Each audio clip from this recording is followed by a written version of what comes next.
ವರ್ಗಗಳ ಅಪ್ರೋಚ್, ಪೆಟ್ಟಿ ಬುರ್ಜುವ approach. So ಕಾರ್ಮಿಕ ವರ್ಗದ ಅಪ್ರೋಚ್ ಅವ್ರಿಗೆ ಕೊಡಲೇ ಇಲ್ಲ. ಆದ್ರಿಂದ ಸಿಪಿಐ ಯಾವತ್ತು ಕಮ್ಯುನಿಸ್ಟ್ ಆಗ ಸಾಧ್ಯನೇ ಇಲ್ಲ. ಅವ್ರ ಮನೋಧರ್ಮನೇ ಕಮ್ಯುನಿಸ್ಟ್ ಮನೋಧರ್ಮ. ಅಂದ್ರೆ ಕಾರ್ಮಿಕ ವರ್ಗದ ಮನೋಧರ್ಮ ಅಂದ್ರೆ ಏನಿರ್ಬೇಕು, ಅವ್ರ ಅಪ್ರೋಚ್ ಏನಿರ್ಬೇಕು ಅವಾಗ? ಕಾರ್ಮಿಕ ವರ್ಗದ ಅಪ್ರೋಚ್ ಅಂತ ಹೇಳಿದ್ರೆ ಕಾರ್ಮಿಕರಿಗೆ ಏನು ಬೇರೆ ಇಲ್ಲ.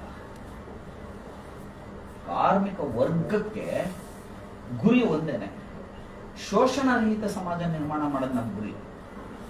ಶೋಷಣೆ ಇಲ್ಲದೆ ಇರ್ತಕ್ಕಂಥ, ದಮನ ಇಲ್ಲದೆ ಇರ್ತಕ್ಕಂತಹ, ಕಾರ್ಮಿಕರನ್ನ ವಿಮೋಚನೆ ಮಾಡ್ತಕ್ಕಂಥ, ದುಡಿಯುವ ಜನರನ್ನ ವಿಮೋಚನೆ ಮಾಡ್ತಕ್ಕಂತಹ ಅಪ್ರೋಚ್. ಯಾವುದೇ ವಂಚನೆ, ದಬ್ಬಾಳಿಕೆ, ದಮನ ಇದು ಯಾವುದಕ್ಕೂ ಕೂಡ ಅವಕಾಶ ಮಾಡಿಕೊಡ್ದಂಗೆ ಸತ್ಯದ ಹುಡುಕಾಟುವಿಕೆ ಮಾಡಬೇಕು. ಇಲ್ಲ, ಸಿಪಿಎಂ 64ರಲ್ಲಿ ಬಂದಿದ್ದು ಹುಟ್ಟಿದ್ದು, ಸಿಪಿಐ ಮಾತ್ರ ಇದೆ. ಸಿಪಿಐ ಮುಂದೆ ಡಿವೈಡ್ ಆಗಿ ಸಿಪಿಎಂ ಆಯ್ತು. ಅದೇ ಇನ್ನೊಂದು 2 ವರ್ಷದ ಮೇಲೆ ಡಿವೈಡ್ ಆಗ್ಬಿಟ್ಟು ನಕ್ಸಲ್ ಸರ್.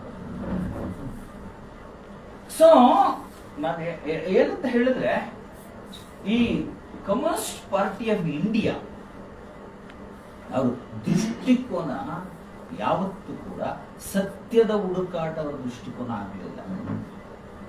ಸತ್ಯ ಹುಡುಕ್ಬೇಕಲ್ಲ, ಸತ್ಯ ಹುಡುಕಿ, ಸತ್ಯ ಪತ್ತೆ ಹಚ್ಚಿ, ಸತ್ಯದ ಆಧಾರದ ಮೇಲೆ ನ್ಯಾಯನ ಎತ್ತಿಡಿಬೇಕು. ಸಮಾಜದಲ್ಲಿರ್ತಕ್ಕಂಥ ಶೋಷಣೆ, ದಬ್ಬಾಳಿಕೆ, ದಮನ ಎಲ್ಲದನ್ನು ಕೊನೆಗೊಳಿಸ್ಬಿಟ್ಟು ದುಡಿಯೋ ವರ್ಗನ ಅಧಿಕಾರಕ್ಕೆ ತರಬೇಕು. ಇದು ವರ್ಕಿಂಗ್ ಕ್ಲಾಸ್ ಅಪ್ರೋಚ್, ಇದು ಕಾರ್ಮಿಕ ವರ್ಗದ ಅಪ್ರೋಚ್. ಈ ಕಾರ್ಮಿಕ ವರ್ಗದ ಅಪ್ರೋಚ್ ಅನ್ನೇ ಸಿಪಿಐಗೆ ಬಂದಿದೆ.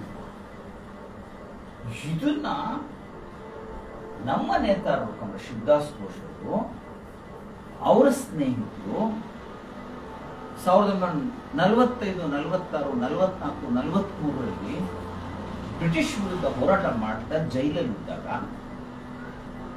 ಇವರೆಲ್ಲ ಅಧ್ಯಯನ ಮಾಡಿ ಅರ್ಥ ಮಾಡ್ಕೊಂಡು ಈ ಸಿಪಿಐ ಕಮ್ಯುನಿಸ್ಟ್ ಪಾರ್ಟಿ ಅಲ್ಲ. ಯಾಕೆಂದ್ರೆ ಬೇಸಿಕಲಿ ಅವರ ಅಪ್ರೋಚ್ ಅಲ್ಲಿ ಕಮ್ಯುನಿಸ್ಟ್ ಅಪ್ರೋಚ್ ಇಲ್ಲ. ಹೆಸರು ಮಾತ್ರ ಕಮ್ಯುನಿಸ್ಟ್ ಪಾರ್ಟಿ ಆಫ್ ಇಂಡಿಯಾ ಅಂತ ಇಟ್ಕೊಂಡಾರೆ. ಈ ರೀತಿ ಇದ್ರೆ ಇದು ಕಮ್ಯುನಿಸ್ಟ್ ಪಾರ್ಟಿ ಆಗಲ್ಲ. ಹಾಗಾದ್ರೆ ಏನ್ ಮಾಡಬೇಕು? ನಿಜವಾದ ಕಮ್ಯುನಿಸ್ಟ್ ಪಕ್ಷ ನಾವು ಕಟ್ಟಬೇಕು.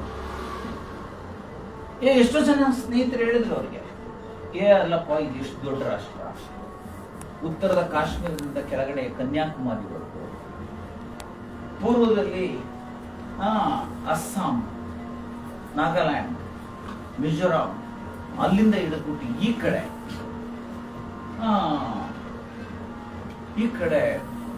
ಪಶ್ಚಿಮದಲ್ಲಿ ಗುಜರಾತ್, ಹರಿಯಾಣ, ರಾಜಸ್ಥಾನದವರೆಗೂ ಕೂಡ ಈ ವಿಶಾಲವಾಗಿರ್ತಕ್ಕಂತಹ ದೇಶದೊಳಗಡೆ ನೀವು ಇಷ್ಟು ವಿಶಾಲವಾದ ದೇಶದೊಳಗೆ ಇಷ್ಟೊಂದು ಭಾಷೆಗಳನ್ನ ಮಾತನಾಡ್ತಕ್ಕಂಥ ಜನ, ಹಲವಾರು ರಾಷ್ಟ್ರೀಯತೆಗಳನ್ನು ಹೊಂದಿರತಕ್ಕಂತಹ ಈ ದೇಶದಲ್ಲಿ, ಹಲವು ಭಾಷೆಗಳನ್ನು ಹೊಂದಿರತಕ್ಕಂಥ ಈ ದೇಶದಲ್ಲಿ ಬೇರೆ ಬೇರೆ ರೀತಿ, ನೀತಿ, ನಡವಳಿಕೆ ಇವುಗಳನ್ನ ಹೊಂದಿರತಕ್ಕಂಥ ಈ ಜನನ ಸಂಘಟನೆ ಮಾಡಿ ಇಲ್ಲಿ ಒಂದು ಕಮ್ಯುನಿಸ್ಟ್ ಪಾರ್ಟಿ ಕಟ್ಟಕ್ಕೆ ಅಂತ ಹೊರಟಿದ್ದೀರಲ್ಲ, ನೀವೆಲ್ಲ ನೋಡಿದ್ರೆ ಚಿಕ್ಕ ಚಿಕ್ಕವರು. ಕಮರೇಶ್ ಶಿವದಾಸ್ ಘೋಷ್ 23 ವರ್ಷದವರು.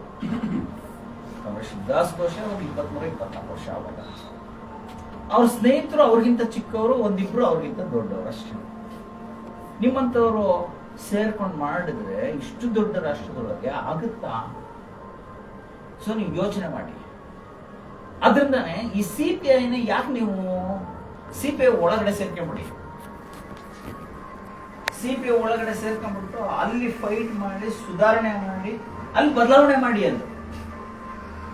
ಕಮರೇಶ್ ಶಿವದಾಸ್ ಘೋಷ್ ಹೇಳಿದ್ರು, ಸುಧಾರಣೆಯಿಂದ ಅವರು ಬದಲಾಗಲ್ಲ. ದೃಷ್ಟಿಕೋನ, ಅಪ್ರೋಚ್, ಮನೋಧರ್ಮದಲ್ಲಿ ತಪ್ಪಿದೆ. ಏನೋ 1-2 ಸಣ್ಣ ಪುಟ್ಟ ತಪ್ಪು ಮಾಡ್ತಾರಂದ್ರೆ ಅದನ್ನ ತಿದ್ದಲಿಕ್ಕೆ ನಾವು ಸುಧಾರಣೆ ಮಾಡ್ಬೋದು. ಒಳಗಡೆ ಸೇರ್ಕೊಂಡು ತಿದ್ದಬಹುದು, ಫೈಟ್ ಮಾಡಿ ಸರಿಪಡಿಸ್ಬೋದು. ಒಳಗಡೆ ಸೇರ್ಕೊಂಡು ತಿದ್ದಿ ಸರಿಪಡಿಸುವಂತ ತಪ್ಪಲ್ಲ ಇದು. ಮನೋಧರ್ಮನೇ ಬದಲಾವಣೆ. ಹೌದು, ಮನೋಧರ್ಮನೇ ಕಮ್ಯುನಿಸ್ಟ್ ಕಾರ್ಮಿಕ ವರ್ಗದ ಮನೋಧರ್ಮ ಇಲ್ಲ. ಮನೋಧರ್ಮನೇ ಬಂಡವಾಳಶಾಹಿ ಮನೋಧರ್ಮ, ಸಣ್ಣ ಬಂಡವಾಳಶಾಹಿ ಪೆಟ್ಟಿ ಬುರ್ಜುವ ಮನೋಧರ್ಮ. ಪೆಟ್ಟಿ ಬುರ್ಜುವ ಬಳಿ ಕಮ್ಯುನಿಸ್ಟ್ ಪಾರ್ಟಿ ಬೇರೆ. ಅದನ್ನ ಕಮ್ಯುನಿಸ್ಟ್ ಪಾರ್ಟಿ ಕಟ್ಟಲ್ಲ. ಅದನ್ನ ನನಗೆ ಅದನ್ನು ಸುಧಾರಣೆ ಮಾಡ್ತೀನಿ, ಫೈಟ್ ಮಾಡ್ಬಿಟ್ಟು ತಿದ್ದೀವಿ ಪಕ್ಷ ಕಟ್ತೀನಿ ಅಂತ ಹೋದ್ರೆ ಅದ್ರಲ್ಲಿ ವ್ಯರ್ಥ ಸಾಹಸ ಆಗುತ್ತೆ. ಅದು ಸಾಹಸ ಆಗುತ್ತೆ, ವ್ಯರ್ಥ ಸಾಹಸ ಆಗುತ್ತೆ. ಆದ್ರಿಂದ ನಾನು ಆ ಕೆಲಸ ಮಾಡಲ್ಲ. ನಾವು ನಮಗೆ ಅರ್ಥ ಆಗಿದೆಯಲ್ಲ, ಈಗ ಜನ ಪಾರ್ಟಿ ಕಟ್ಟಾಗ ಜನ ಬರಲ್ಲ ಅಂತೀರಲ್ಲ, ಬರ್ತಾರೆ, ಜನಕ್ಕೆ ಅರ್ಥವಾಗುತ್ತೆ ಅಂತ ಹೇಳಿ ಕಾಮ್ರೇಡ್ ಶಿವದಾಸ್ ಘೋಷ್ ಒಂದು ನಿಜವಾದ ಕಮ್ಯುನಿಸ್ಟ್ ಪಕ್ಷನ ನಾವು ಕಟ್ಟಬೇಕು ಅಂತ ಹೇಳಿ ಆ ಹೋರಾಟನ ಕೈಗೆತ್ತಿಕೊಂಡು 1948ರಲ್ಲಿ ಅವ್ರು ಹೇಳಿದ್ರು, ಒಂದು ಕಮ್ಯುನಿಸ್ಟ್ ಪಕ್ಷ ನಿಮ್ದು ಹಂಗೆ ಆಗ್ಬೋದು, ಯಾರಿಗೆ ಗೊತ್ತು. ಅವ್ರು ಹೇಳಿದ್ರು, ಫಸ್ಟ್ ನಾವ್ ಯಾರು ಕಟ್ಟಕ್ ಮುಂದೆ ಬಂದಿದ್ದೀವಿ, ನಮ್ಮ ಒಳಗಡೆ ತೀವ್ರತರವಾಗಿರ್ತಕ್ಕಂಥ ಆಂತರಿಕವಾಗಿ ಸೋಷಿಯಲಿಸ್ಟ್ ಸ್ಟ್ರಗಲ್ ಆಗಬೇಕು. ನಮ್ಮ ಒಳಗಡೆ ಫಸ್ಟ್ ಆಂತರಿಕವಾಗಿ ಸಮಾಜವಾದಿ ಸಂಘರ್ಷ ಆಗ್ಬೇಕು. ನಮ್ಮೊಳಗಡೆ ಮತ್ತೆ ಇಂಟೆನ್ಸ್ ಸೋಷಿಯಲಿಸ್ಟ್ ಸ್ಟ್ರಗಲ್ ಆಗ್ಬೇಕು. ಆಗಿ ನಾವಿಷ್ಟು ಜನ ಕಟ್ಟಕ್ ಬಂದಿದ್ದೀವಿ. ನಾವು ಮೊದಲು ಕಾರ್ಮಿಕ ವರ್ಗದ ಅಪ್ರೋಚ್ ಇಂದ ನಾವೆಲ್ಲರೂ ಬೆಳೆಸ್ಕೋಬೇಕು. ನಮ್ಮ ಮನೋಧರ್ಮ ಮೊದಲು ನಾವು ಬೆಳೆಸ್ಕೋಬೇಕು. ನಾವು ನೇತಾರ ಪಾತ್ರದಲ್ಲಿರೋ ನಾವು ಇದನ್ನು ಬೆಳೆಸ್ಕೊಂಡ್ರೆ ನಮ್ಮಲ್ಲ ಉನ್ನತ ಮಟ್ಟದ ಸಂಸ್ಕೃತಿ ಅಂದ್ರೆ ಆ ವೈಚಾರಿಕತೆ ಬಂದ್ರೆ, ಆ ದೃಷ್ಟಿಕೋನ ಬಂದ್ರೆ, ಆ ದೃಷ್ಟಿಕೋನದ ಆಧಾರದ ಮೇಲೆ ನಮ್ಮ ಚಿಂತನೆಯನ್ನು ಕೂಡ ಬೆಳೆದ್ರೆ ಆಗ ಅದು ಕೆಳಗಡೆ ಇರೋರೆಲ್ಲ ಅದೇ ಇಳಿಯುತ್ತೆ. ನಾವೇ ಕಾಂಪ್ರಮೈಸ್ ಮಾಡ್ಕೊಂಡ್ರೆ ಕೆಳಗಡೆ ಇರೋರು ಕಾಂಪ್ರಮೈಸ್ ಮಾಡ್ಕೊತಾರೆ. ಅದನ್ನ ನಾವು ಕಾಂಪ್ರಮೈಸ್ ಮಾಡ್ಕೋಬಾರ್ದು. ಇಂಟೆನ್ಸ್ ಸೋಷಿಯಲ್ ಸ್ಟ್ರಗಲ್ ಮಾಡಿಬಿಟ್ಟು ಈ ಹೋರಾಟ ಕೈಗೆತ್ಕೊಂಡು ಮುಂದೆ ತಗೊಂಡು ಹೋಗ್ಬೇಕು ಅಂತ ಹೇಳಿ ಈ ಇಂಟೆನ್ಸ್ ಸೋಷಿಯಲ್ ಸ್ಟ್ರಗಲ್ನ ಸುಮಾರು 2.5 ವರ್ಷಗಳ ಕಾಲ ಶಿವದಾಸ್ ಘೋಷ್ ನೇತೃತ್ವದಲ್ಲಿ ಆ 7-8 ಜನ ಕಾಮ್ರೇಡ್ಸ್ ಇಂಟೆನ್ಸ್ ಸ್ಟ್ರಗಲ್ ಕಂಡು